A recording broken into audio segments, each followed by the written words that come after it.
அண்மை செய்தியை பார்த்துக் கொண்டிருக்கிறோம். நெல்லையில் கொலை செய்யப்பட்ட கவினின் உடலை பெற அவரது பெற்றோர் சம்மதம் தெரிவித்திருக்கிறார்கள். உடலை பெற கவினின் தந்தை உட்பட கிராம மக்கள் நெல்லைக்கு செல்லவிருப்பதாக அவரது தாய் மாமா தகவல் தெரிவித்திருக்கிறார். இது தொடர்பான அண்மை செய்தியை பார்த்துக் கொண்டிருக்கிறோம். 5 நாள் போராட்டமானது தற்போது முடிவுக்கு வந்திருக்கிறது. நெல்லையில் கொலை செய்யப்பட்ட கவினின் உடலை பெற மறுத்து அவரது பெற்றோர் போராடி வந்த நிலையில் தற்போது 5 நாள் போராட்டத்திற்கு பிறகு உடலை பெற கவினின் தந்தை உட்பட கிராம மக்கள் நெல்லைக்கு செல்லவிருப்பதாக தகவலானது வெளியாகியிருக்கிறது. கொலை செய்த சுர்ஜித்தின் தாய் கைது செய்யப்படும் வரை கவினின் உடலை வாங்க மாட்டோம் என அவரது பெற்றோர் போராடி வந்த நிலையில் தற்போது நெல்லையில் கொலை செய்யப்பட்ட கவினின் உடலை பெற அவரது பெற்றோர் சம்மதம் தெரிவித்திருக்கிறார்கள்.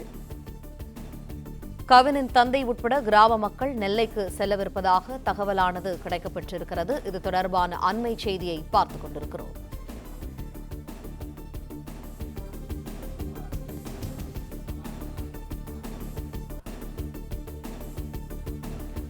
இது தொடர்பான மேலும் விரிவான தகவல்களை எமது செய்தியாளர் நாகராஜ் வழங்க கேட்போம். நாகராஜ், விவரங்கள் என்ன? நெல்லையில் கடந்த 27ஆம் தேதி ஞாயிற்றுக்கிழமை மதியம் கவின் மென்பொருள் பொறியாளர் வெட்டி படுகொலை செய்யப்பட்டார்.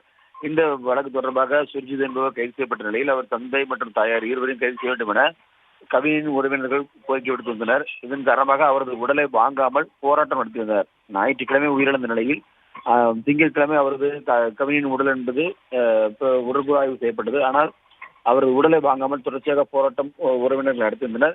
இந்த நிலையில் சரவணன், அதாவது சுர்ஜித்தின் தந்தை, உதவி காவல் ஆய்வாளர் சரவணன் கைது செய்யப்பட்டார். இதன் பிறகு உடலை பெற்றுக் கொள்வார்கள். இந்த போராட்டம் முடிவு கோரும் என்று எதிர்பார்க்கப்பட்டது. இதற்காக பேச்சுவார்த்தைகள் தமிழக அமைச்சர்கள் மூலம் நடத்தப்பட்டது.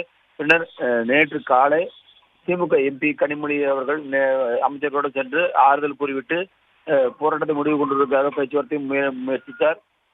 அது ஒரு வகையில் அந்த மக்களுக்கு உறுதி கொடுக்கும் வகையில் நிகழ்ந்த நிகழ்வு. பின்னர் மதியம் வரக்கூடிய திருமாவளவன் வருவார். அவரும் இது குறித்து உங்களிடம் பேசுவார் என்று ஏற்கனவே காலையில் தெரிவித்திருந்தார், எம்பி தெரிவித்திருந்தார்.